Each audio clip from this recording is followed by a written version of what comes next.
Welcome to part 3 of this review. So, I already showed you the basics of fire. So, we went over fire and movement. Now, the next we have is fatigue a unit, which actually just means you place a fatigued marker next to it, and that's it. The unit has done its action for this game. You're not going to be using that very often though. Then we have prepare opportunity fire. So that's the other side of the marker. I'm going to show you for a sec. There it is. Little soldier standing on there with a gun. There you go. Okay, so you should play that one. You place a marker next to a squad and they're considered to be an opportunity fire. So, which means if a squad on the opposing player's turn moves in the line of sight, so nothing is obscuring their view, and they're within fire range, then they can shoot at them. Then they get turned over to their fatigue side. Now, there's a little exception with the machine gunners. The machine gunners also get placed in opportunity fire, but if they fire, they do not get fatigued unless somebody else in their platoon is something else than machine gunner. Then they do get fatigued unless you of course choose not to let them fire. So they can shoot at a target every time, but only at every target once. So this one moves by, they can take a shot at it. The other one moves by, take a shot at it, and after that it's resolved, the other player can continue playing. So that's what opportunity fire is all about.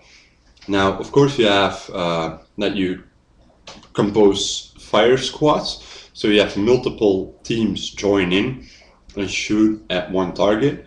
If they're in opportunity fire, the other one also has to be in opportunity fire.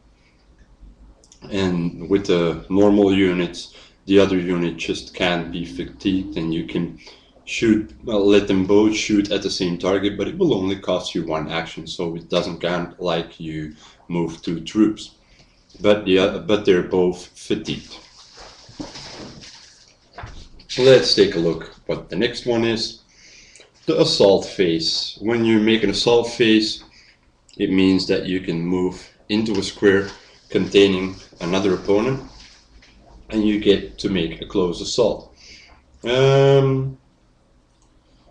A squad taking an assault action receives 1 fewer movement point during its activation. Blah, blah, blah, blah, blah, blah.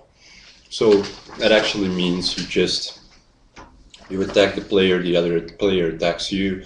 Whoever survives or lost the least amount of men wins the battle. It's actually very brutal to get into close combat. Now, the activate strategy card, you will be having a lot of different strategy cards that you will be laying in front of you, and you'll be drawing from different piles. And you can pay these points that you will be getting if you hold objectives, and you can pay the cost to play that card if it says on the card that it's playable during an action phase. So here, for example, we have a card called All or Nothing, and as you can see there, maybe, I hope, it says action phase, so you can play this one during the action phase. You pay 2, the cost of 2, and it says remove an activation token from one of your units, so that unit could move again. You have a lot of different of these decks: morale decks, ground support decks, American air support decks, American reinforcement, German reinforcement, artillery decks, all kinds of different decks. Let's take a look, and then we have the special actions. So every troop, the scenario will state which specialities you'll get. Like here we have a flamethrower, an anti-tank, or a medic. Let's just take the medic for a second. So this is really actually designed pretty well. They have a slot in the back of the thing where you just push the counter in, and then you can see what the special ability of that squad is. So if you use a special ability, you do just that. So if you have a medic and they're in the same hex, or they can do it on themselves, they can try to heal it and use a die to see if they roll a success and heal 1 unit, so you get 1 unit back. That's actually it. So that's it for the action phase. So that's pretty much the game we're talking about. Then next we have here we go, the command phase. So during the command phase, you receive victory points if you have completed an objective that says on it that you get victory points for it. You also receive command points, that are the points you're going to be using for cards, or that you play onto your initiative card, and whoever has the most tokens on it gets the initiative next round. And determine the initiative, so you can also spend your command points on activating cards, stuff like that. Then you have the status phase, so you draw new strategy cards. Most of the times you get to draw 2 strategy cards. You can choose from which deck you draw them, except when they have a plus symbol in the bottom, which means you can draw an extra card. If it has another plus, too bad for you. You only get to draw 1 extra card.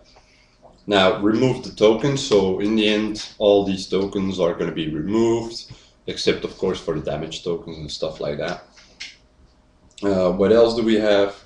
Place units in opportunity fire, so you actually get to choose if you want to place certain units in opportunity fire before the start of the next round.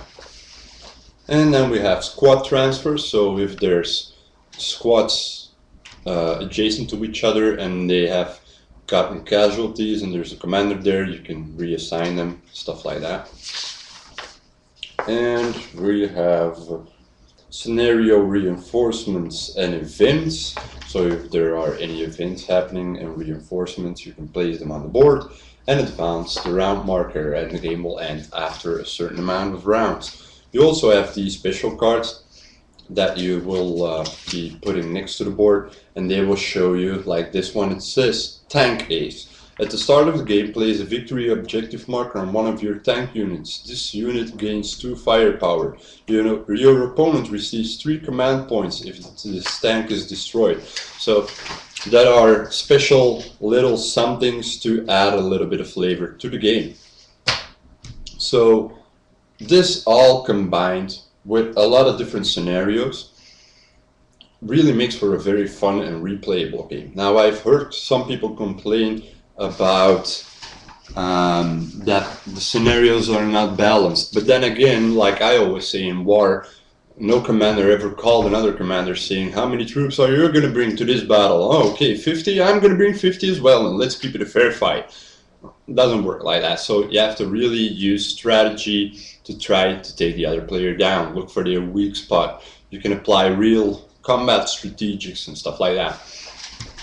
I really like the game. I really like all the dice rolling that's going on, because I just love to roll dice, and sure, there's a certain amount of luck in it and you can roll bad and lose the game. But there's a lot of little subtle rules that make the game. Like, for example, I didn't mention that one before, but you can board the truck, and a truck for 1 movement point can move 3 squares as long as it's along a road and stuff like that. There's a lot of little rules that interact really well, and it's a really, really good war game. A light war game though, but a really good war game, and certainly a big step up from Memoir 44. So I will recommend this to a lot of people. Okay, some people complain about the price, that it's expensive, but I actually paid $20, well, euros less for Tide of Iron than I did for Combat Commander Europe. And you get something about 300 plastic miniatures with it. So I think you're actually getting a pretty good deal, and it's a very fun game, and one that you can play and replay a lot of times. So I definitely recommend it to a lot of people, and I think it's a really good game and a really fun game. Very good design and not making it over complex. So I hope you enjoyed the reviews, and that it's I hope this helped you decide if this is a game you would like to purchase. So, till next time, have fun.